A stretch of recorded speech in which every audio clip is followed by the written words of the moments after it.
जय हिंद। मैं सुनील यादव। आज के टॉपिक पर हम बात करने वाले राष्ट्रीय मानवाधिकार आयोग के बारे में, साथ ही साथ राज्य मानवाधिकार आयोग पर भी यहाँ चर्चा करेंगे।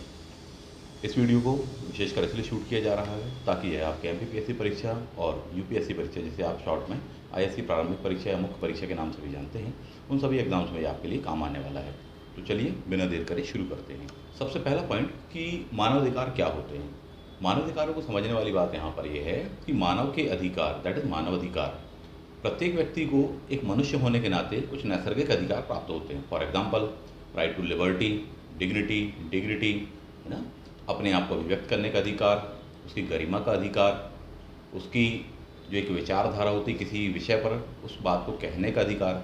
इस प्रकार के जो अधिकार जो कि मूलभूत रूप से प्रत्येक व्यक्ति को प्राप्त होने चाहिए, उन्हें ही मानव के अधिकार कहा जाता है। अनेक देशों में इसके विभिन्न प्रकार हमको देखने के लिए मिलते हैं। भारत के संदर्भ में हम यहाँ पर विशेषकर बात कर लेने वाले हैं। तो भारत में दो प्रकार के मानवाधिकार आपको देखने को मिलेंगे।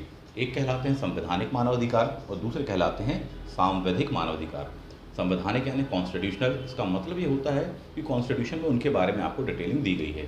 फॉर एग्जाम्पल, भारतीय संविधान के भाग क्रमांक 3 में आर्टिकल 12 से लेकर आर्टिकल 35-36 तक आपको मौलिक अधिकार दिए हुए हैं। उन्हें भी आप मानवाधिकार कह सकते हैं, क्योंकि वहाँ पर भी जो अधिकार प्रदान किए गए हैं वह व्यक्ति की एक गरिमा से संबंधित है, उसके राइट टू लिबर्टी से संबंधित है, एक गौरवपूर्ण जीवन जीने से संबंधित है। चाहे आर्टिकल 14 हो, समानता का अधिकार हो, चाहे आर्टिकल 19 हो, व्यक्ति की अभिव्यक्ति का अधिकार हो, बोलने की स्वतंत्रता, जिसे राइट टू स्पीक भी आप बोलते हैं। चाहे उसके बाद के भी आप आर्टिकल देख लें 21, जो कि सबसे ब्रॉड कहलाता है, बहुत ही व्यापक कहलाता है। उसमें मैक्सिमम चीज़ें समाहित हो जाती हैं। यानी उसकी एक लाइन में यदि हम देखें तो व्यक्ति को गरिमापूर्ण जीवन जीने का अधिकार है। यह बात अपने आप में इतनी व्यापक हो जाती है कि गरिमापूर्ण में सबको समाहित हो जाता है। जो भी उसकी लाइफ को अगर कहीं पर भी डिस्ट्रैक्ट कर रहा है, डिस्टर्ब कर रहा है, तो वहाँ पर से मानवाधिकारों का उल्लंघन शुरू हो जाता है। तो संविधान में यहाँ पर आपको दिया हुआ है, आर्टिकल 23 देखें, 24 देखें, 25 देखें कि किसी भी धर्म को अबाध रूप से मानने की स्वतंत्रता प्रदान की गई है। तो ये जो है ये संविधान में दिए हुए हैं, इसलिए क्या कहलाएंगे, संवैधानिक यानी कॉन्स्टिट्यूशनल मानवाधिकार करके कहलाएंगे। जबकि दूसरी ओर हम देखें तो एक हैं सांविधिक यानी स्टैचुरी वाले आपके मानवाधिकार। ये क्या है, भारत सरकार ने 1993 में राष्ट्रीय मानवाधिकार संरक्षण आयोग अधिनियम यह पारित किया था 1993 में। इस अधिनियम में मानवाधिकारों के बारे में व्यापक परिभाषा दी हुई है। परिभाषा यदि हम उसका देख लेना चाहें तो आर्टिकल 2 कहलाता है उसका, अंडर सेक्शन 1, उसका भी अंडर सेक्शन डी में मानवाधिकार की परिभाषा दी है। वहाँ पर यदि हम देखें मानवाधिकार की परिभाषा क्या है, तो वह व्यक्ति की लाइफ से, उसकी लिबर्टी से, उसकी डिग्निटी से, उसके सम्मान से संबंधित है। अर्थात उसके जीवन, उसके गौरवपूर्ण जीवन, उसके गरिमामय जीवन, उसकी समानता, उसकी स्वतंत्रता, इनसे संबंधित जो भी अधिकार हैं उन्हें मानवाधिकार कहा गया है। ये शब्द अपने आप में बहुत ही व्यापक हैं, क्योंकि मानवाधिकारों को कहीं ना कहीं बहुत ही ब्रॉड डायमेंशन या बहुत ही व्यापक दायरा प्रदान कर देते हैं। 1993 में भारत सरकार ने जो अधिनियम पारित किया, उसकी वजह क्या थी। देखिए, उसके पहले भी लगातार भारत में मांग उठती रही कि मानवाधिकारों को लेकर बात होनी चाहिए। आज भी मांग उठती है कि मानवाधिकारों को व्यापक किया जाना चाहिए। भारत एक लोकतांत्रिक देश है। भारत ने यूएन का पार्टिसिपेशन लिया हुआ है, यानी यूएन का वह सदस्य देश भी है। यूएन के जितने भी सदस्य देश हैं, उन सभी सदस्य देशों ने एक कन्वेंशन को अपनाया था 10 दिसंबर 1948 की। मानवाधिकारों की घोषणा कहलाती है, जिसे डिक्लेरेशन ऑफ ह्यूमन राइट्स करके कहा जाता है। भारत इसका सिग्नेचरी कंट्री था। हालांकि भारत उसी समय आज़ाद हुआ था, परंतु भारत इसका पार्टिसिपेटरी कंट्री रहा है। कहीं ना कहीं भारत उसका सदस्य होने के नाते भारत की जिम्मेदारी भी यह बनती है कि भारत अपने देश में भी मानवाधिकारों से संबंधित वो जो प्रावधान है उन्हें लागू करे। हालांकि ये हो नहीं पाया, उसको होने में काफ़ी समय लगा। हम देखते हैं 1993 में जाकर इस पर या इस विषय पर बात होती है। भारत में मानवाधिकार उल्लंघन के अनेक मामले हम देखते हैं, विशेषकर चाहे आम नागरिक हो, पुलिस हो, इनसे संबंधित कई ऐसे विषय हमारे सामने आ जाते हैं जिसमें मानवाधिकारों का कहीं ना कहीं उल्लंघन होता है, उसकी गरिमा का, उसकी स्वतंत्रता का उल्लंघन हो जाता है। उस विषय पर हम ज़्यादा डिटेल में बात नहीं करेंगे, क्योंकि इन विषयों को आप काफ़ी अच्छे से परिचित हैं। हम उसके आगे बात करेंगे। 90 के दशक में भारत में एलपीजी का मॉडल अपनाया गया, वह भी एक वजह थी। भारत में संचार क्रांति, सूचना क्रांति की शुरुआत हो चुकी थी। भारत में अनेक एनजीओ 90 के दशक में हम देखते हैं कि बढ़ चढ़कर इन सब चीज़ों की वकालत कर रहे थे। अंततः सरकार के ऊपर जब दबाव बनता है तो सरकार इससे संबंधित एक कानून पास करती है, जिसे कहा जाता है ह्यूमन राइट एक्ट 1993, स्पेशली मानवाधिकारों के संरक्षण के लिए है। और इसके तहत ही मानवाधिकारों की घोषणा को भारत ने अपने देश में साकार किया। एक और चीज़ बताना चाहूँगा, इंटरनेशनल लेवल पर 1991 में एक पेरिस कन्वेंशन हुआ था। पेरिस में वहाँ पर मानवाधिकारों की घोषणा की गई थी। अगेन जो 10 दिसंबर 1948 के मानवाधिकार थे उनको काफ़ी व्यापक बनाया गया था और नए सिनेरियो में यह जो नया स्वरूप है विश्व का, उसके अनुरूप वहाँ पर मानवाधिकारों को प्रस्तुत किया गया था, कई चीज़ों को ऐड किया गया था। 1993 में इस कन्वेंशन को यूएन ने अपना लिया, यानी पेरिस कॉन्फ्रेंस कब का है? 1991 का है, जबकि यूएन ने उसको कब अपनाया तो 20 दिसंबर 1993 की बात है। यही वजह है कि उस समय से लेकर भारत के ऊपर भी एक दबाव था कि भारत भी इन चीज़ों को अपनाए। तो उसका भी एक कारण होने के कारण 1993 में हमारे यहाँ पर देखने को मिलता है राष्ट्रीय मानवाधिकार आयोग अधिनियम का बनना और राष्ट्रीय मानवाधिकार आयोग का बनना। तो यह चीज़ थी उसके बैकग्राउंड में। अंततः वह अधिकार हमें देखने को मिले। इस अधिनियम में मानवाधिकार आयोग के गठन की व्यवस्था की गई है। विशेषकर हम देखेंगे केंद्रीय स्तर पर, राज्य स्तर पर और जिला स्तर पर भी व्यवस्था हमें देखने को मिलती है। केंद्रीय स्तर पर हम देखेंगे कि 12 अक्टूबर 1993 को राष्ट्रीय मानवाधिकार आयोग का गठन किया गया और इससे संबंधित जो विभिन्न प्रावधान थे उनको साकार किया गया। कौन कौन से प्रावधान थे उन पर भी एक बार हम बात करेंगे। वहीं दूसरी ओर हम देखेंगे कि इस अधिनियम में या इस कानून में इस बात का भी प्रावधान किया गया था कि प्रत्येक राज्य सरकारें अपने अपने राज्यों की विधानमंडल से एक कानून पास करें जो कि राज्य मानवाधिकार आयोग की स्थापना से संबंधित हो। ऐसा अनेक राज्यों ने किया, हालांकि सभी राज्यों ने नहीं किया, ये ध्यान देने वाली बात है, जो कि अपने आप में एक चुनौती भी है आज के ज़माने में। मध्य प्रदेश राज्य भी उनमें से एक था। मध्य प्रदेश ने इस अधिनियम को पास किया और फाइनली 1995 में 1 सितंबर 1995 में मध्य प्रदेश राज्य मानवाधिकार आयोग का गठन होता है, जिसका मुख्यालय भोपाल में है, जबकि केंद्रीय वाला जो बना हुआ उसका मुख्यालय कहाँ पर है? दिल्ली में है। तो इस तरह से केंद्रीय और राज्य दोनों ही स्तर पर मानवाधिकार आयोग बन गए। सबसे पहले हम बात करेंगे केंद्रीय मानवाधिकार आयोग के संदर्भ में और उसके एक एक बिंदुओं को, एक एक पॉइंट्स को जानेंगे। जो मानवाधिकार अधिनियम 1993 का है आपका, उसमें वर्ष 2006 में संशोधन किया गया। साथ ही साथ वर्ष 2019 में भी उसमें संशोधन किया गया है। आपके लिए या विभिन्न प्रतियोगी परीक्षाएं, चाहे एसएससी हो, चाहे बैंक हो, चाहे आईएएस का एग्ज़ाम हो, चाहे विभिन्न स्टेट के सिविल सर्विसेज एग्ज़ाम हो, पीसीएस एग्ज़ाम्स हों, उन सभी में आपके लिए दो चीज़ें बहुत महत्वपूर्ण हो जाती हैं। बेसिक वाला 1993 वाला जो अधिनियम है उसमें क्या प्रावधान थे, प्लस 2019 में जो संशोधन आए हैं उसमें क्या प्रावधान है। ये दो बातें आपके लिए जानना बहुत ही जरूरी हो जाता है। सबसे पहले हम बात करते हैं 1993 के अधिनियम के प्रावधानों के बारे में। ध्यान देने वाली बात है कि यह अपने आप में एक बहुसदस्यीय निकाय है। बहुसदस्यीय का मतलब क्या होता है कि एक अध्यक्ष होने वाला है तथा इसमें अन्य मेंबर होने वाले हैं। अध्यक्ष को मिलाकर यहाँ पर कुल 7 सदस्य होने वाले हैं। इन सदस्यों में भी हम देखें तो 3 जो सदस्य होते हैं वो एक्स ऑफिशियो कहलाते हैं, अर्थात पदेन सदस्य इसके होते हैं। इसके पश्चात में हम देखेंगे कि मानवाधिकार आयोग में जो अध्यक्ष होता है उसके लिए एक बहुत ही विशेष प्रावधान किया गया था, जिसे वर्ष 2019 में चेंज किया गया है। वह प्रावधान क्या है? पहले जो होता था कि राष्ट्रीय मानवाधिकार आयोग का जो अध्यक्ष है वह सदैव सुप्रीम कोर्ट का चीफ जस्टिस होना चाहिए, यानी भूतपूर्व सीजेआई वह रहा हो, यह अनिवार्य होता था। वर्ष 2019 का जो अधिनियम है उसमें इस व्यवस्था को चेंज किया गया है। क्या चेंज किया गया है? उसमें चेंज यह आया हुआ है कि अब कोई भी सुप्रीम कोर्ट का जो जज हो, अर्थात जरूरी नहीं है कि वह सीजेआई ही रहा हो, कोई भी जज हो वह मानवाधिकार आयोग का अध्यक्ष बन सकता है। मानवाधिकार आयोग जब 1993 में बना आपका, उस समय जो अध्यक्ष थे न्यायमूर्ति रंगनाथ मिश्र जी थे, जबकि वर्तमान अध्यक्ष के बारे में हम बात करेंगे तो अरुण कुमार मिश्रा जी हैं, जस्टिस अरुण कुमार मिश्रा जी। वर्ष 2020 में ही हम देखते हैं उनके बारे में प्रावधान चलने ही लगा था। 2021 में जून के महीने में उनकी नियुक्ति हुई है। इस तरह से यदि देखा जाए तो वो पहले ऐसे जज हैं या न्यायमूर्ति हैं या पहले मानवाधिकार आयोग के ऐसे अध्यक्ष हैं जो कि पूर्व में कभी भी चीफ जस्टिस ऑफ इंडिया नहीं रहे हैं।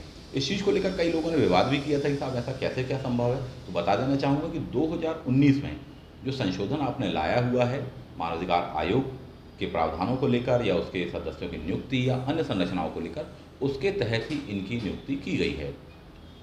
तो सबसे पहले हमने अध्यक्ष के बारे में जाना कि पुराना प्रावधान हमेशा सीजेआई ही, फॉर्मर सीजेआई, जबकि नया प्रावधान कोई भी फॉर्मर जस्टिस हो सकता है फ्रॉम सुप्रीम कोर्ट। अगेन दूसरा प्रावधान जो कि इसमें चेंज किया गया है 2019 में। 1993 तक या उस अधिनियम में यह व्यवस्था थी कि कोई भी ऐसा व्यक्ति जिसे आप सदस्य या अध्यक्ष के रूप में नियुक्त किए जाएंगे, उसका जो कार्यकाल होगा वह 5 वर्ष का होना चाहिए। जबकि वर्तमान में जो व्यवस्था की गई है उसमें कार्यकाल की अवधि को घटाकर 3 वर्ष कर दिया गया है। यानी अब कोई भी जो सदस्य के रूप में या अध्यक्ष के रूप में नियुक्त होने वाला है उसका कार्यकाल कितना है? 3 वर्ष का है। ध्यान देने वाली बात यहाँ पर यह है, इस पर एमपीपीएससी प्रीलिम्स परीक्षा 2019 में भी क्वेश्चन आया था और अनेक एग्जाम्स में क्वेश्चन आया है और आएगा भी। जो कार्यकाल है उसको घटाया गया है अमेंडमेंट 2019 वाली के थ्रू, लेकिन जो सदस्यों की पुनर्नियुक्ति होगी या अध्यक्ष की पुनः नियुक्ति होगी उसमें भी एक चेंज किया गया है। जब भी सदस्यों की पुनर्नियुक्ति होगी तो उसमें कार्यकाल 5 वर्ष का आपको दिया हुआ है, अर्थात जब आप पहली बार नियुक्त करेंगे तब आपका लिए कार्यकाल 3 वर्ष का दिया हुआ है, जबकि पुनः नियुक्ति होने वाली है तो वहाँ पर कार्यकाल 5 वर्ष का दिया है। तो यह अपने आप में थोड़ी सा ऑड पॉइंट भी हो जाता है और थोड़ी सा महत्वपूर्ण पॉइंट भी हो जाता है, और इस पर ही क्वेश्चन कथन कारण में प्रीलिम्स परीक्षा MPPSC में पूछा गया था 2019 में। आयोग के अध्यक्ष और सदस्यों की नियुक्ति कैसे होती है? इनकी नियुक्ति हम देखेंगे कि प्रधानमंत्री की अध्यक्षता वाली जो समिति होती है उच्च स्तरीय समिति कहलाती है, उनके द्वारा की जाती है। इसमें कुल 6 मेंबर्स होते हैं। कौन कौन होते हैं एक नज़र मार लेते हैं। सबसे पहले तो प्रधानमंत्री महोदय होंगे जो कि अध्यक्ष होते हैं। दूसरे होने वाले हैं लोकसभा के स्पीकर यानी कि अध्यक्ष लोकसभा में। तीसरे होने वाले हैं लोकसभा में विपक्ष के नेता, जबकि चौथे होते हैं गृह मंत्री। तो ये 4 मेंबर यह हो गए, जबकि 2 मेंबर जो होते हैं वो राज्यसभा से होते हैं। राज्यसभा के जो उपसभापति होते हैं वह भी इस समिति के सदस्य होते हैं। साथ ही साथ राज्यसभा में जो विपक्ष के नेता होते हैं वह भी इसके सदस्य होते हैं। इस पर भी गत वर्ष में क्वेश्चन पूछा गया है आपसे और भविष्य में भी पूछा जाएगा। इस बार करंट में चर्चा में यह इसलिए भी है क्योंकि राज्यसभा में जो विपक्ष के नेता थे खड़गे जी, उन्होंने इस बार जो नए अध्यक्ष नियुक्त हुए हैं उनकी नियुक्ति का विरोध किया था। यानी 6 में से 5 सदस्यों ने अरुण कुमार मिश्रा जी की नियुक्ति का समर्थन किया था, जबकि सिर्फ एकमात्र सदस्य थे खड़गे जी जिन्होंने इस बात का विरोध किया था। उनके विरोध का आधार क्या था? उनका कहना ये था कि मानवाधिकार के उल्लंघन संबंधी जो भी मामले होते हैं देश भर में वो प्राय समाज के वंचित वर्गों में से संबंधित होते हैं, चाहे वो महिलाएं हों, चाहे ST/SC वर्ग से हों, उनसे संबंधित होते हैं साहब, दलित, पिछड़े इत्यादि से, OBC इत्यादि से। उनका कहना ये था कि इस आयोग का जो सदस्य नियुक्त किया जाए उसे इसी कम्युनिटी में से ही नियुक्त किया जाना चाहिए।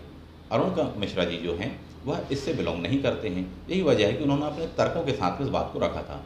हालांकि बाद में इस बात को स्वीकारा नहीं गया और समिति ने बहुमत के साथ में जो निर्णय लिया वह अरुण कुमार मिश्रा जी के पक्ष में ही आया। अनेक लोगों ने इस बात की भी आलोचना की थी। उसकी वजह यह भी थी कि अरुण कुमार मिश्रा जी कहीं ना कहीं बीजेपी या कहना चाहिए कि प्रधानमंत्री जी के समर्थक रहे। इसके पूर्व में उन्होंने प्रशंसा भी की थी उनके कार्यकाल की और उनके बारे में भी काफ़ी प्रशंसा की थी। तो लोगों ने इस बात को लेकर आपत्ति की थी कि जजेस को कभी भी न्यूट्रल रहना चाहिए, खासकर कार्यपालिका या सरकार से काफ़ी दूर रहना चाहिए उनके मामलों से लेकर और ख़ासकर व्यक्तिगत जीवन में। तो इस चीज़ को लेकर भी उन्होंने कई लोगों ने क्वेश्चन उठाया था, अब जो भी वो विषय रहा हो। हालांकि एग्जाम की दृष्टि से आपके लिए उतना महत्वपूर्ण नहीं है।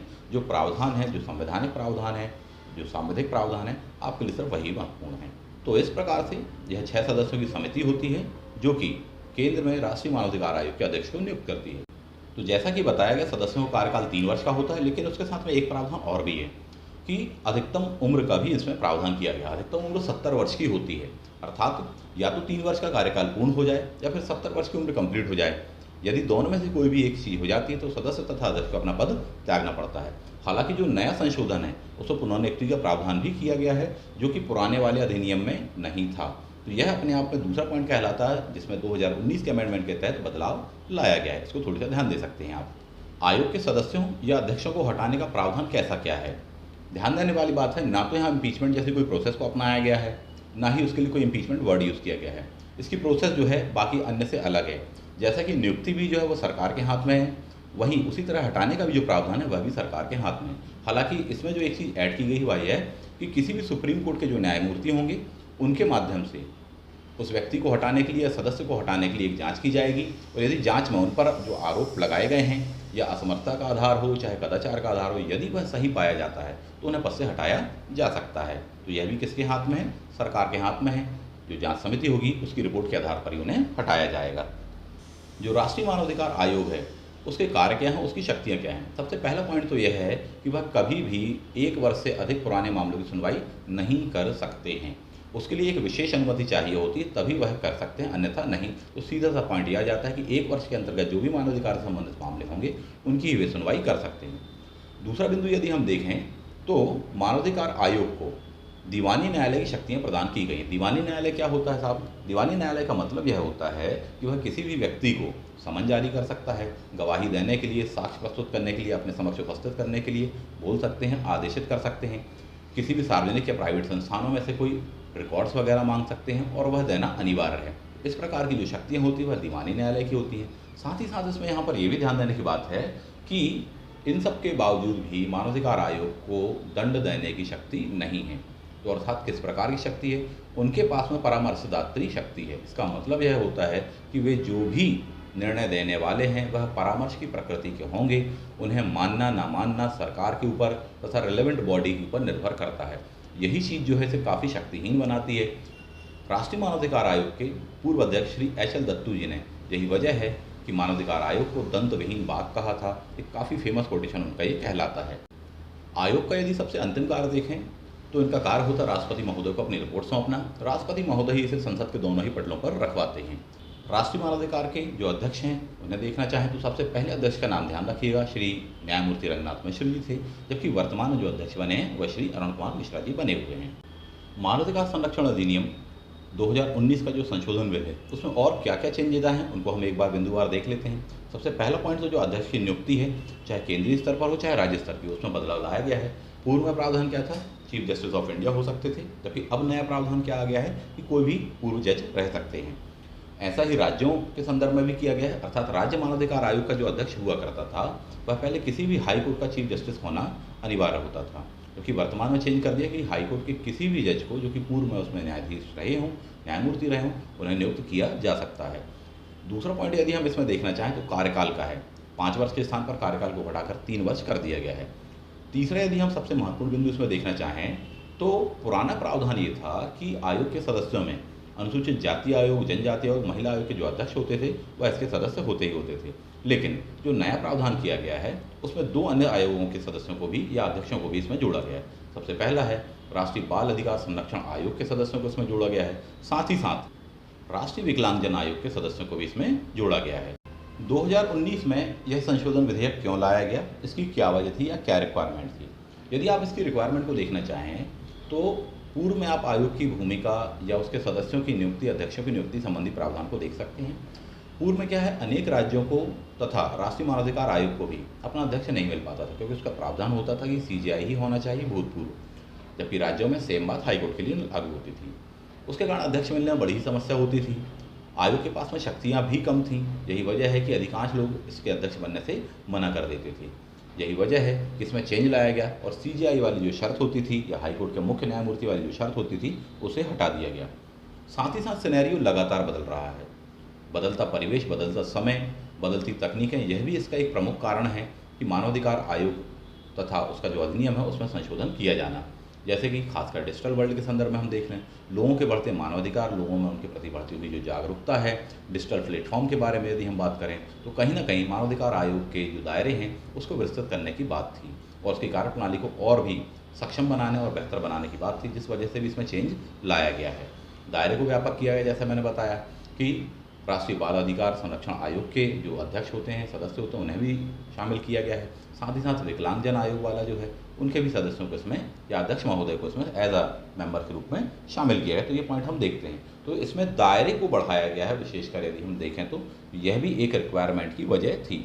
साथ ही साथ पेरिस कन्वेंशन के अनेक प्रावधानों को इसमें समाहित करने की बात भी कही गई है, जो कि प्रमुख वजह थी इसके संशोधन की। राष्ट्रीय मानवाधिकार आयोग की स्थापना से लेकर आज तक इसने काफ़ी महत्वपूर्ण काम किए हैं, जिन्हें आप मानवाधिकार आयोग की उपलब्धियां कह सकते हैं।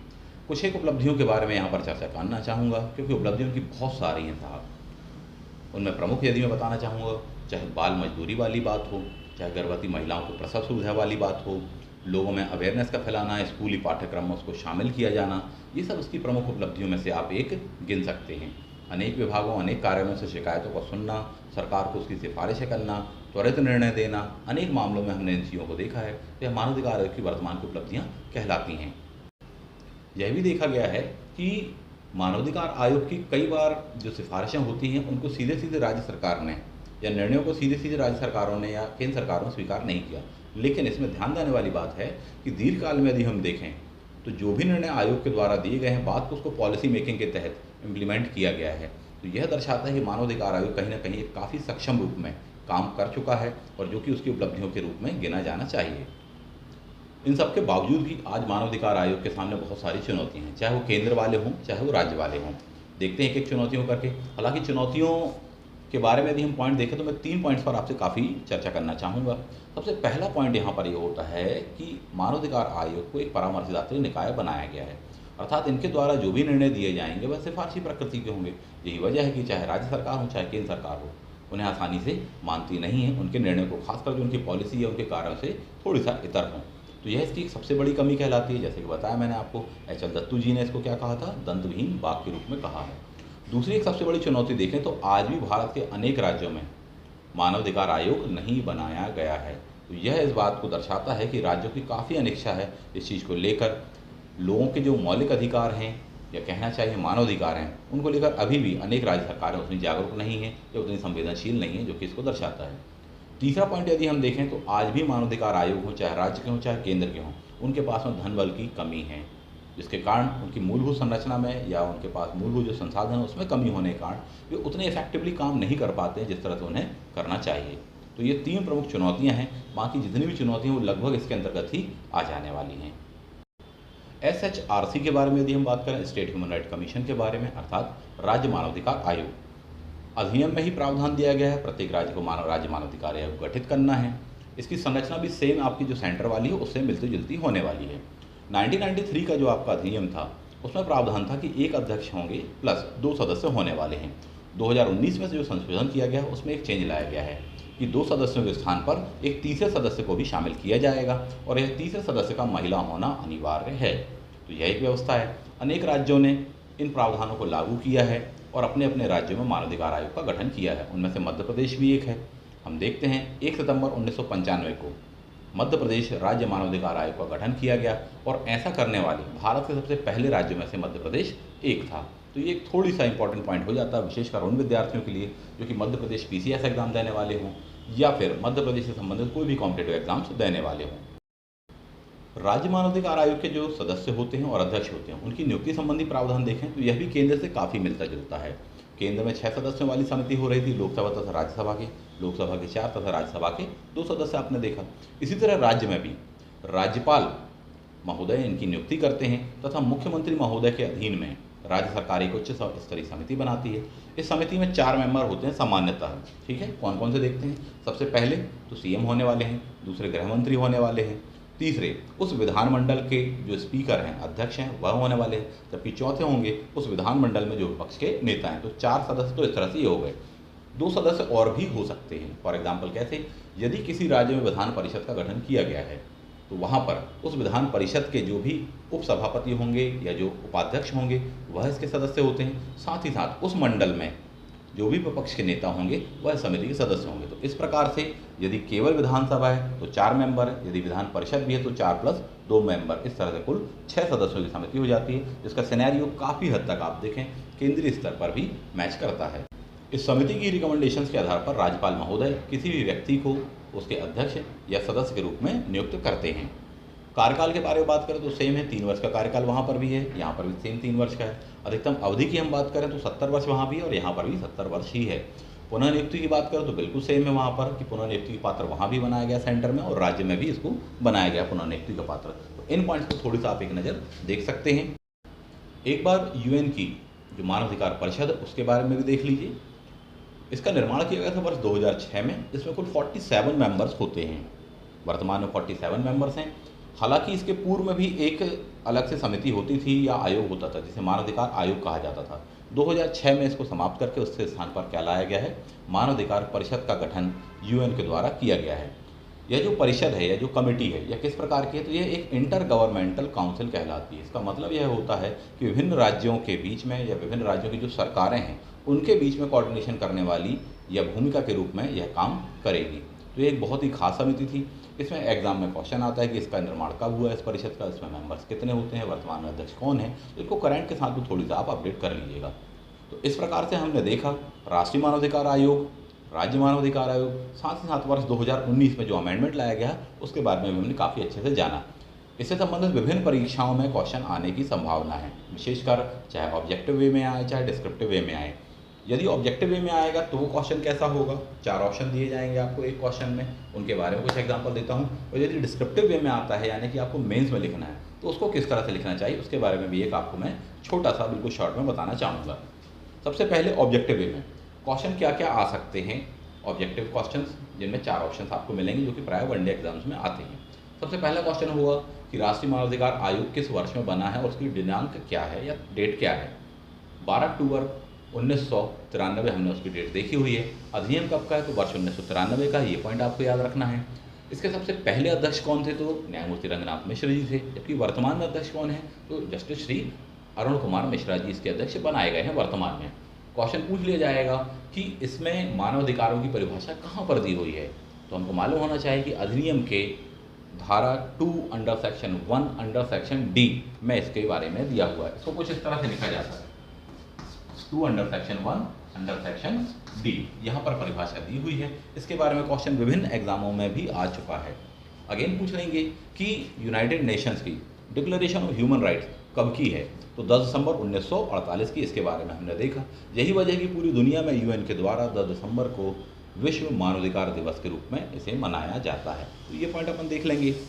इसमें अमेंडमेंट कब कब हुए हैं? तो वर्ष 2006 में एक अमेंडमेंट हुआ था। अगेन वर्ष 2019 में इसमें अमेंडमेंट लाया गया है। अमेंडमेंट के प्रमुख प्रावधान क्या है? तो कई प्रावधान हमने देखे, लेकिन हम 2-3 पॉइंटों पर बात करेंगे। पहली बात, अध्यक्षों की नियुक्ति संबंधी प्रावधान को चेंज किया गया है। पहले पूर्व मुख्य न्यायमूर्ति होना कंपलसरी था, जबकि उसको हटाकर अब केवल न्यायमूर्ति वर्ड कर दिया गया है।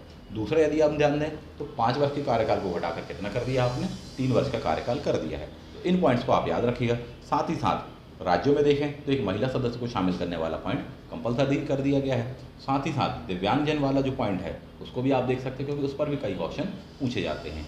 तो कुछ इस तरह से क्वेश्चन आपके यहाँ पर ही आएंगे। और भी ऑब्जेक्टिव वे में क्वेश्चन मैं आपके सामने रख सकता हूँ, चाहे क्वेश्चन हो कि इनका कार्यकाल कितना होता है, अधिकतम उम्र कितनी होती है, योग्यता कितनी होती है, जो सेलेक्ट करने वाली समिति उसमें कितने मेंबर शामिल होते हैं। इस प्रकार से क्वेश्चन बनता है। एमपीपीएससी में या अनेक सिविल सर्विसेज में स्टेट्स की ये क्वेश्चन आया हुआ है कि कौन व्यक्ति इन आयोगों के सदस्यों या अध्यक्षों का चयन करने वाली जो समिति होती है उसमें मेंबर नहीं होता है। उसमें हमेशा याद रखिएगा मैक्सिमम टाइम ऑप्शन जो रहा है राष्ट्रपति महोदय रहे हैं। राष्ट्रपति महोदय डायरेक्टली कभी भी इसमें सदस्य नहीं होते हैं। हाँ, कमेटी जो बनती है वह राष्ट्रपति महोदय को रिकमेंड करती है, जबकि वो खुद सदस्य नहीं होते। दूसरा पॉइंट उसमें ध्यान रखिएगा, उपराष्ट्रपति महोदय भी इसके सदस्य नहीं होते हैं। राज्यसभा में भी आपको उपसभापति कहा गया है, ना कि उनके पदेन सभापति अर्थात उपराष्ट्रपति कहा गया है। तो ये 2 क्वेश्चन बार बार इसमें पूछे गए हैं समिति से संबंधित। बाकी 6 मेंबर्स हमने देख लिए, 4 + 2 मेंबर्स आपने बहुत अच्छे से समझे। तो ये आएगा आपका ऑब्जेक्टिव वे में, जो कि आपको पॉइंट याद रहने चाहिए। अगेन हम बात कर लें कि यदि मेंस में आपको क्वेश्चन आएगा तो किस तरह से आएगा। जितना आपने प्रीलिम्स के लिए ऑब्जेक्टिव वे में तैयार किया हुआ है, बिल्कुल बेसिक सी बातें। अधिनियम कब का है, आयोग कब बना, स्थापना दिनांक कब की है, मुख्यालय दिल्ली में है, अधिनियम में परिभाषा कहाँ पर दी हुई है मानवाधिकारों की, तो ये है। परिभाषा में क्या क्या चीज़ें आती है, तो 3 से 4 जो शब्द मैंने आपको बताए कि जीवन जीने का अधिकार, गरिमा वाली बात आपसे कही है, समानता वाली बात कही, स्वतंत्रता वाली बात कही है, यही शब्द आपको वहाँ पर लिखना है। इस प्रकार से करके आप उसका इंट्रो बनाते हैं। चाहे तो बैकग्राउंड में एक यूएन की जो डिक्लेरेशन उसको उठाकर दे सकते हैं। पेरिस कन्वेंशन ध्यान रखना, पेरिस कन्वेंशन में भी क्या याद रखना, 1991 का पेरिस कन्वेंशन है, जबकि यूएन ने उसको अपनाया कब है, 1993 में अपनाया है। तो इस तरह से कंपैरेटिवली आप स्टडी करते हैं, इतने डायनामिक वे स्टडी करते हैं, तो मान के चलिए कि आप आईएएस जैसा एग्जाम भी क्वालिफाई करने में सक्षम हो जाएंगे। और मेंस में तो आप बेहतर आंसर लिखेंगे ही लिखेंगे। इस प्रकार से करके इंट्रो बनता है। अगेन पॉइंट आ जाता है कि साहब उनकी उपलब्धियों के बारे में भी आपको मालूम होना चाहिए, कौन कौन से हैं। अनेक प्रावधानों को हमने देखा वहाँ पर। चुनौतियों के बारे में आपको 3 चुनौतियाँ बताई हैं। दंतविहीन बाघ वाला जो कोटेशन है उसको उठाकर कई बार पूछा जा सकता है। रीज़न क्या है, परामर्शदात्री निकाय करके कहा गया है, लेकिन ऐसा नहीं है। जब आप इसकी समालोचना करेंगे तो आपको बताना पड़ेगा कि ऐसा नहीं है कि अनेक सरकारों ने उनकी रिकमेंडेशन या उनके निर्णयों को बाद में पॉलिसी के रूप में लागू नहीं किया है। बिल्कुल निश्चित रूप से उन्होंने उसे लागू किया है, जो कि दर्शाता है कि बिल्कुल ही निष्क्रिय नहीं रहा है मानवाधिकार आयोग। धन बल की कमी वाली बात, मूलभूत संसाधनों की कमी वाली बात हमने कहा, बदलते सिनेरियो वाली बात हमने कहा, तो ये भी पॉइंट आप वहाँ पर बता सकते हैं। तो ये आपके निकल कर आएंगे। अगेन पूछ लिया जाएगा आपसे कि चुनौतियाँ वर्तमान में क्या क्या हैं और आगे की राह क्या होनी चाहिए।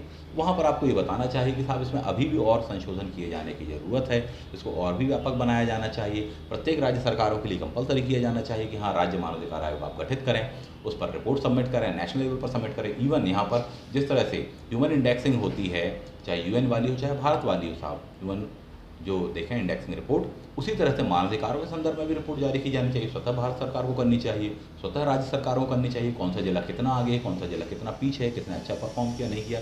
ऐसे बहुत से सुधार हैं जो कि किए जा सकते हैं।